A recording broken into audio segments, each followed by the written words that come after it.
Hello, everyone.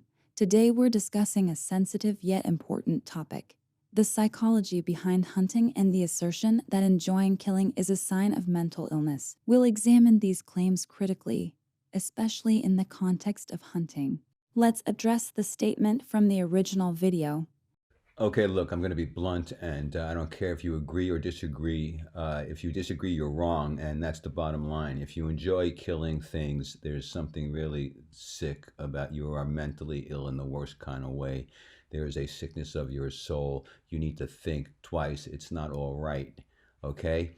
This is a blunt and provocative claim. Firstly, it's crucial to understand the difference between killing in the context of hunting and killing for the sake of enjoyment. While it's true that deriving pleasure from causing unnecessary harm or death can be indicative of psychological issues, this isn't typically what hunting is about. Hunting, for many, is deeply rooted in a connection with nature, tradition, and sustainable living. It's not so much about the act of killing as it is about being part of an ecological balance, engaging in wildlife management, or even for subsistence. Now, this isn't to say that all hunting is exempt from ethical scrutiny. There are certainly instances where hunting practices can be questioned. However, broadly labeling all hunting as a reflection of mental illness overlooks the complexity of this activity and its place in various cultures and ecosystems. Psychological research on hunting suggests a variety of motivations, including conservation, food procurement, and connection with nature. These motivations are far from the pathological enjoyment of killing. It's also important to note that ethical hunting practices emphasize respect for wildlife and often involve strict regulations to ensure sustainable and humane practices. So, while the concern for unnecessary cruelty towards animals is valid and necessary, it's equally important to approach this topic with a nuanced understanding of the various motivations and practices involved in hunting.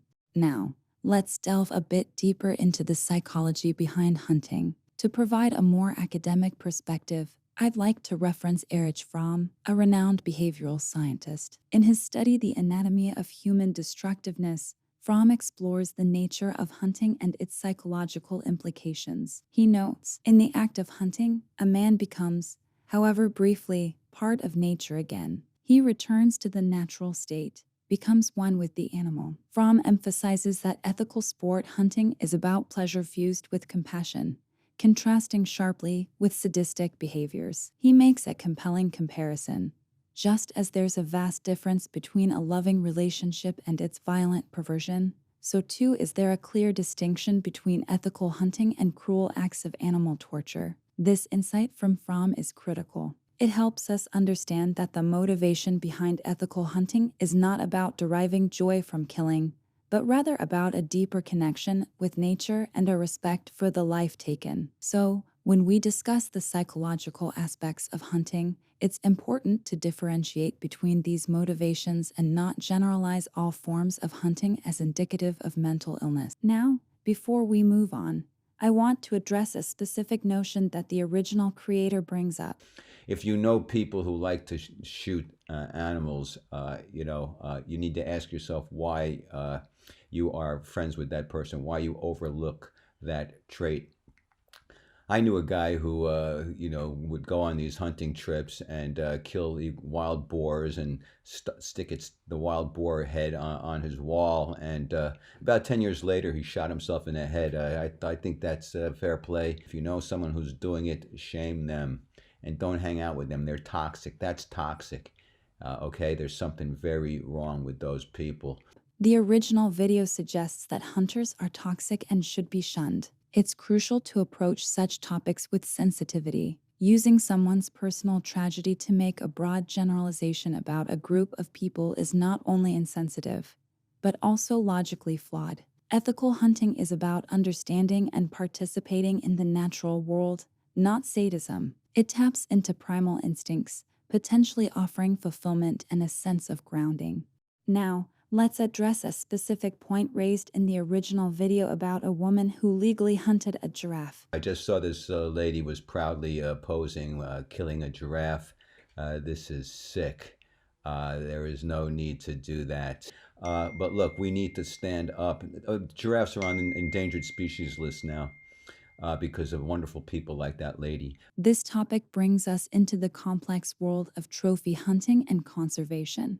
The incident mentioned involves a legally sanctioned hunt in South Africa, where giraffes are legally huntable. It's crucial to note that the giraffe in question was an older bull, no longer breeding, and had actually negatively impacted the population by killing younger bulls. This is a key aspect of wildlife management sometimes. Removing certain animals can actually benefit the overall health of the species. Additionally, in terms of conservation, the fees paid by trophy hunters can be substantial. According to Paul Babas, president of Safari Club International, the fees for giraffes ranges from $2,000 to $3,000 per animal. This money often goes directly into local conservation efforts and community support. It provides a financial incentive to protect these animals and their habitats from poachers. It's also important to understand that giraffes, as a species, face threats far greater from habitat loss, climate change,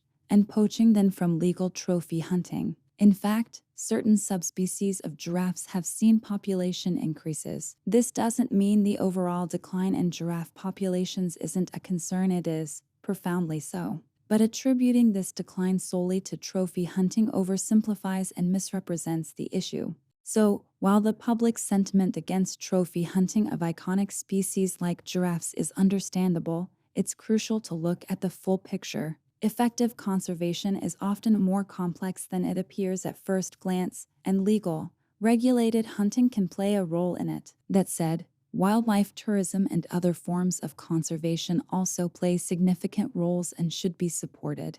As we come to the end of this discussion, it's important to reflect on what we've covered and the broader implications of our conversation about hunting, ethics, and psychology. We've examined the complex nature of hunting, distinguishing between ethical hunting practices and the wrongful enjoyment of causing harm. We've delved into the psychology behind hunting, highlighting its potential benefits for mental health and its deep roots in human history and culture. We've also addressed the misconceptions surrounding trophy hunting and its role in conservation, emphasizing the need for a nuanced understanding of these issues. One key takeaway from our discussion is the importance of respectful dialogue and informed understanding. While it's crucial to advocate for ethical practices and conservation, we must also avoid oversimplifying and stigmatizing a practice that, for many, is a respectful and meaningful part of their lives. Open, informed discussions are essential in fostering understanding and respect for different perspectives. In conclusion, while the concerns raised about the ethics of hunting and its psychological implications are valid, they require a balanced and well-informed approach. Hunting, in its ethical form, is not an indication of mental illness but a complex activity with various motivations and cultural significances. As we continue to navigate these discussions, let's strive for empathy, understanding, and responsible stewardship of the natural world. Thank you for joining me in this exploration of the psychology of hunting. I hope this discussion has provided a deeper insight into the topic and encourages thoughtful, informed conversations on the subject. Until next time, take care and keep seeking understanding.